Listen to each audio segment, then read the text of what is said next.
Ezért néz ki minden Bavasbaú ipari padló úgy, mintha vonalzóval húzták volna. A csarnoképítés nem áll meg a szerkezetnél és a lemezelésnél. A Bavasbaúnál az ipari padló kivitelezése is házon belül történik, méghozzá ugyanazzal a csapattal, akik immár 15 éve dolgoznak velünk. Őszintén hány csarnoképítő cég mondhatja el magáról, hogy ugyanaz a padlócsapat dolgozik vele 15 éve? Tudjuk, hogy a csarnok szíve a padló, és annak minden millimétere a betonon múlik. Éppen ezért kritikus pont a csarnoképítésben, hogy jó csapatra bízzuk az ipari padló kivitelezését, mert ez olyan, mint a foci, hiába csapatjáték, mindig a bírója az utolsó szó. Ha elrontják a padlót, a megrendelő dühös lesz, teljes joggal, és csúszik minden.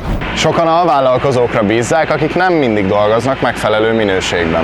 Mi a legmodernebb technológiákat használjuk, mint például a lézeres lehúzórendszer, amely milliméter pontosan biztosítja a tökéletesen sík felületet.